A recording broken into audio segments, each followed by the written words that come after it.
see, I learned to be, or not to be a man by being the exact opposite of my daddy than me there.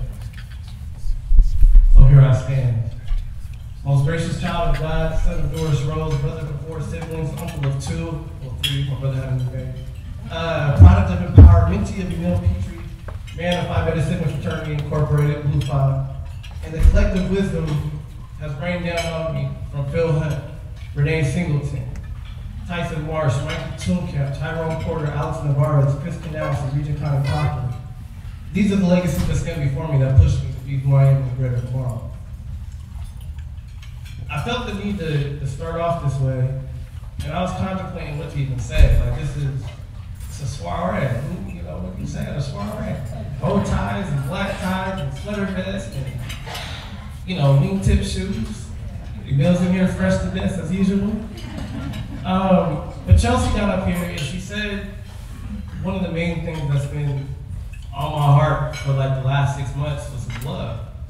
And I was contemplating how to weave that into the narrative that I wanted to present to you guys today. So I made the decision in my own mind that my narrative is going to consist of some poetic thoughts and just some real thoughts and insights. And she's right. And as the sister said before, like, we got to get back to loving ourselves, period. Like, period. It's not that there's an over excess of all the things that are going wrong.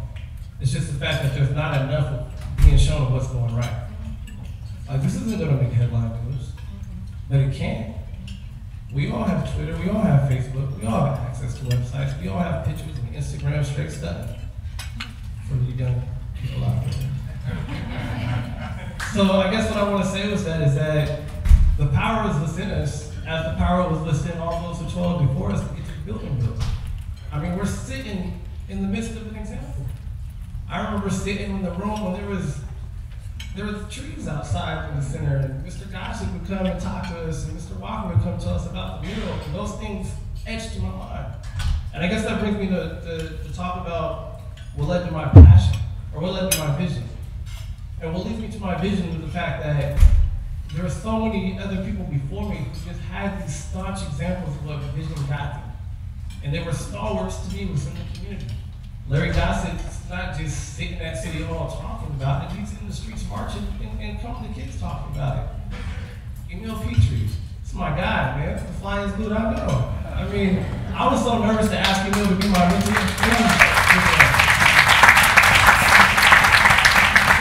I was so nervous to ask Emil to be my mentor because for the Achievers program, you can pick your mentor. And so when I was in the Empower program, we would go over to the IC and they'd be like, oh, be quiet. Like, make sure you don't talk too loud. Emil will get mad, he'll snap on you. So they kind of painted this picture like, oh no, you don't want to get the big dog barking. I remember I got to him and I was like, well, I need a new mentor and I was wondering if you could do it. And when I say jumped at the chance, I ain't had nobody just give it to me so real, so straight, so lazy, get my butt right all the time. Then that man right there, to the point where he's like one of my best friends. I would be in his office sometimes more than I should be in class. Ain't lying about it too. My vision with that story is just the fact that we have to act upon our vision when we have it. I feel like too often I've been a victim of this, is where we overanalyze, we overconstruct, and we overweigh the negatives and the positive and who's going to affect. Who cares? When they climbed that building in '68, it just came out of the sense of, look, we're tired. Period. I don't know if they had listened to Fannie Lou Hammer or Malcolm X or whoever else before, but they were just tired. It's just early. And when I saw that picture of them climbing up the building on a rope like Batman, I said, what is going on? And they said the brother was late because he was up all night the night before cooking for everybody. Am I right? Exactly. But these are the narratives and stories that don't get told and that we don't gravitate to. And I feel like as youth, we have to take it upon ourselves to do so. It might not be the coolest thing. I know a lot of my friends, they couldn't understand what was drawing me to Emil, but it was just the fact that, like, there was just so much wisdom and knowledge, and I yearned for that so much. One of my fraternity brothers, Marcus Harden, one of the reasons I joined Sigma, because I was a freshman, I was cool, retro was popping. I was like, I'm good. But he sat me down and he said, you know what, it taught me what it means to be a man.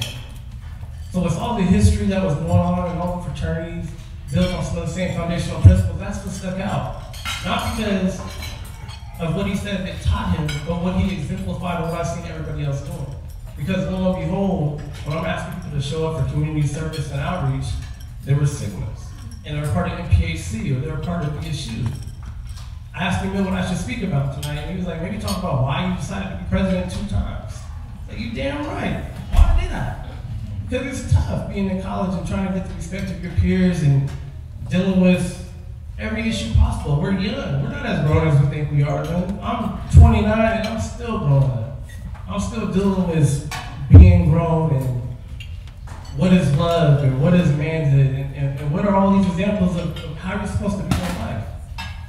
And I think those type of things is what fuels my passion, not because, let me put it this way. I don't think people go into building a legacy saying, I want to create a legacy.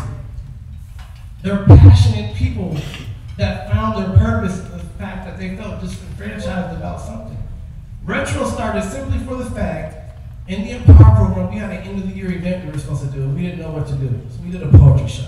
Because we didn't want to stand outside in the cold, collecting food for homeless. So let's do a poetry show. Not that there's anything wrong with that. Let's do a poetry show. Let's get our voices out. Regent Proctor was there, heard us, and was like, these kids need to get you up. Period.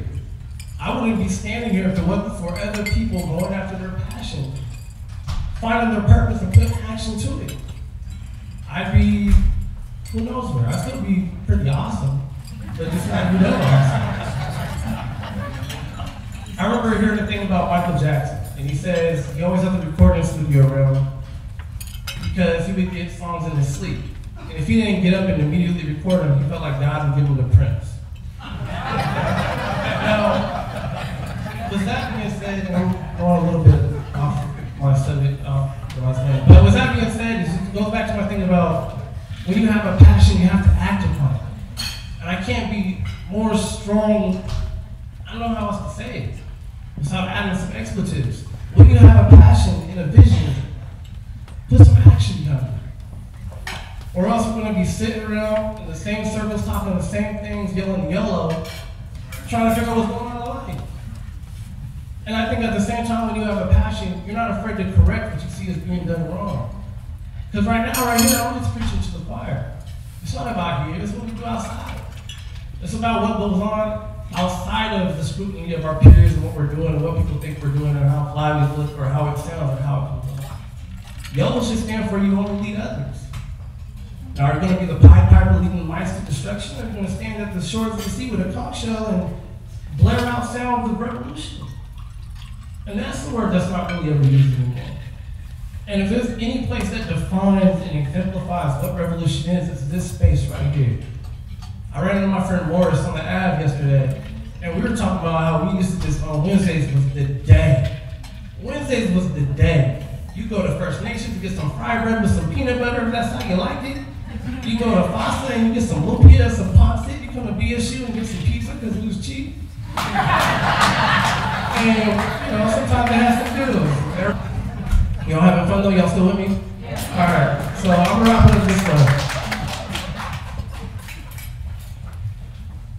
Vision, action, purpose. Passion, purpose.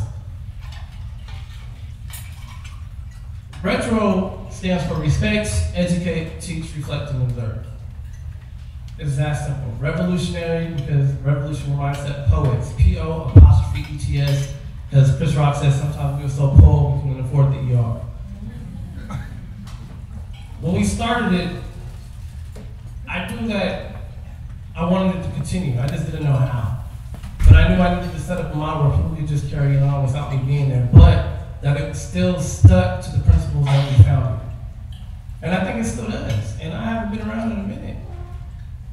But I just want to empower you guys all just to remember that the passion is within us, the purpose is within us, the vision is within us, and we just have to act upon it. And if this isn't an example of what these actions lead to, then I don't know what it is. But we have it, and we got it, and please, please understand how fortunate you are for a facility, for a space, for the type of people that I named that are here as resources, for the people who are sitting next to you. How many of you guys know everybody at your table?